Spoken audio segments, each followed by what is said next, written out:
Should you use prime lenses or zoom lenses? What's going to be the advantages or disadvantages of one over the other? What's going to make more sense for you? What's going to get you the results that you want within your budget? That's what I want to talk about today and hopefully help you to make the right decision for you. Could try to play, but you're never gonna beat me. Look the other way, what I'm doing ain't easy. So first of all, typically a zoom lens is just going to be heavier and bigger because of needing to accommodate those different focal lengths versus one focal length in an equivalent prime lens. And also because of the complexity of everything involved in a zoom lens, you're typically also going to have a smaller maximum aperture when compared to a comparable focal length in a prime lens. An aperture is the opening in a lens that allows light to pass through to the camera's sensor, and a smaller maximum aperture means that you won't be able to allow as much light when you're opened all the way through the lens to the sensor as something with a larger maximum aperture.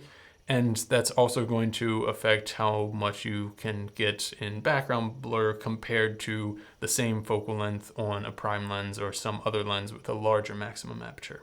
And also with a zoom lens, because of the complexity of designing that zoom lens to have the ability to shoot at multiple focal lengths, it's also going to typically be more expensive than an equivalent focal length in a prime lens. Now, alternatively to that, you can have lower price zoom lens, but those are then typically going to be variable aperture zoom lenses. A lot of times the optical quality isn't going to be as great. What a variable aperture zoom lens means is that as you're zooming in and out, the maximum amount that the lens can open up to allow light through will change. So if you're zooming in and your aperture is getting smaller as you zoom in, unless you're changing your shutter speed or ISO to compensate for that exposure, your images are going to get darker as you zoom. So with prime lenses, on the other hand, they are just built for one focal length or one field of view. And that has a few advantages. Number one is because it's less complex, you're not doing as many different focal lengths that you're covering in one lens. It's typically going to be easier and less expensive to get higher quality optics from a prime lens than from a zoom lens that has to cover several different focal lengths or several different field of views. Another thing is that because the prime lens is lacking in the complexity necessary in a zoom lens to have those different focal lengths, it's typically going to be the case that a prime lens is going to have a wider maximum aperture to an equivalent zoom lens. So that means you will be able to allow more light from the lens to the sensor. And that's going to also affect things like being able to blur the background and getting that bokeh look if that's something you're wanting to have. So as always, when making a purchasing decision, you have to think about what are my needs and what fits those needs within my budget.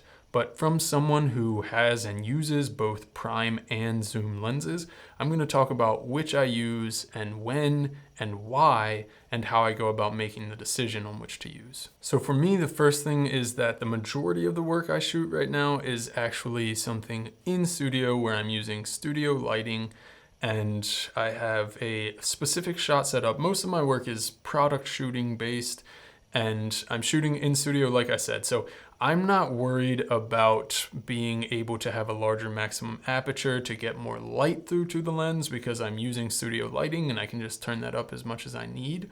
I'm also not chasing action because I'm shooting product stuff mostly. I'm not trying to keep up with fast movement or anything like that.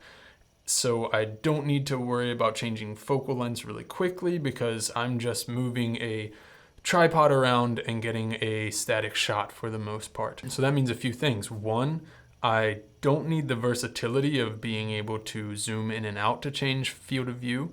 I also don't need a large maximum aperture to let in a lot of light, but I do typically want the best image quality that I can get for the budget. So when I am shooting in the studio in those situations, I am almost always shooting on primes. Now, that doesn't mean I couldn't shoot with a zoom lens in that situation. In fact, for a while, I was shooting almost solely on my 24-70 f2.8 Sigma art lens, and the reason I was doing that is because that's what I had available, so that's what I could afford to use, and it did really well in that. I liked the quality of that lens, and I liked the quality of images that I was getting off of that lens, and it didn't become a problem at any point. But now I'm a little bit more specialized and shooting primarily stuff in the studio, so I've gotten a little bit more specialized tools. Again, now I'm more specialized into shooting studio work and product shots, but I haven't always shot product work. In fact, I used to shoot primarily portraits and events and that kind of thing. And for events, I would always or almost always shoot on zoom lenses. And typically, I would have either a 24-70 and or a 70-200 lens that I was shooting for events, depending on what type of event it is. But having that versatility of zoom range makes it a lot easier to not miss moments that you really need to capture, because just with the zoom lens, you can change your field of view and get wider or closer in on your subject without really moving or not having to move as much. Now, of course, you can certainly shoot events with prime lenses. The drawback to that is that you are definitely going to have to be running around a lot more to be able to get the coverage that you need and not miss anything. And for me, switching lenses out in the middle of an event while you're trying to keep track of what's going on, make sure you don't miss anything, and constantly switching between different lenses is really difficult to do and just leaves a lot of chance that you're going to miss big moments that you should have captured. And that's just not how I like to shoot events if I'm shooting events. Now, there is also the potential advantage when you're shooting with primes at an event or something. If you're shooting in a low light event or something indoors, that you can use a prime lens and have a lot more light be able to come to your sensor and be able to get better low light photos because of that. And certainly a lot of wedding photographers will shoot with prime lenses for that reason specifically, and have one camera with maybe something like a 35 and one camera body with maybe something like an 85, and just shoot between those two cameras and lenses the whole time. And again, that's going to have the advantage of potentially getting more light to the sensor if you're opening up your aperture wider.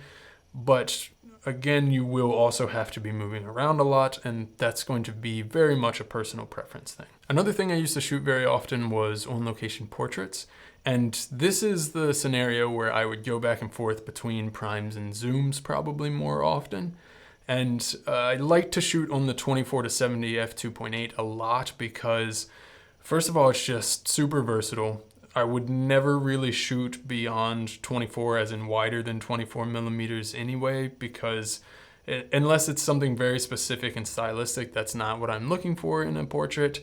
And I also really like the feel of shooting at about 85 millimeters, 70 millimeters, it's pretty close to that. So that makes the 24-70 millimeter focal length zoom really versatile and just kind of a natural choice for that type of work. And the f2.8 maximum aperture is not bad at all, even if you're looking for portraits that have that blurry background bokeh feel. F2.8 can do that pretty well. But again, I really like the aesthetic of an 85 millimeter lens, and 70 millimeters is close, but not quite. And also, when I was shooting a lot of location portraits, I was still more into the blurry background stuff, and I made a video about that I'll link here if you're interested in seeing that. But I've always also just loved the aesthetic of an 85 millimeter. So an 85 millimeter lens is something that I would very often have on my second camera in my camera bag, or just the 85 millimeter lens in a lens pouch or something as I'm shooting on portrait shoots. But for me, again, I'm not a big fan of switching in between lenses during shoots. So that was definitely something where I personally, for the way I like to shoot, would tend to stick with, or at least start with, the 24-70 lens so that I didn't have to be switching lenses very often. So the typical go-to for those on-location portraits would be the 24-70 zoom lens with a 85 millimeter prime lens as a backup or secondary lens.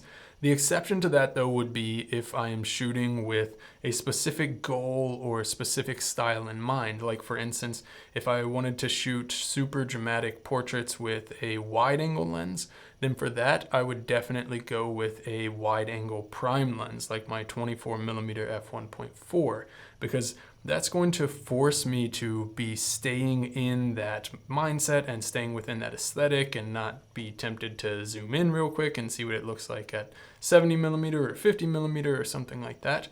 And I also, just in general, if I am shooting something on location or just out and about, like the idea and the feel of shooting with primes because it does force me to move more. I can't just zoom in to change my field of view, so I have to move around more, and just the act of being forced to move around more can, especially when you're starting out and learning composition and framing and learning how to get the shots you want, it can help you to see things from different angles that you wouldn't think about and help you to get shots that you otherwise wouldn't have gotten just because you're already forced to be moving around more. So if I'm just exploring or just trying to do something new, I do like forcing myself to use primes because it forces me to look at things differently. And again, especially if you're just starting out, using primes is a cool way to kind of force yourself to be more creative.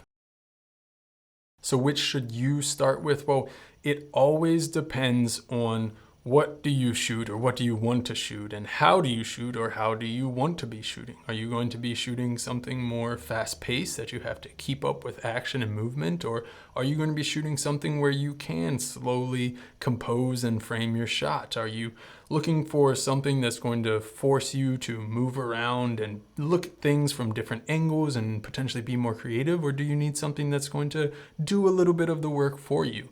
And then also, what is going to solve the needs that you have within your budget as well. So anyway, I hope you enjoyed this video. If you did, give it a thumbs up. Think about hitting the subscribe button so that you can keep up with all of the videos that I make on this channel. Let me know in the comments below. Do you tend to use primes or zooms? Why and when do you use either one?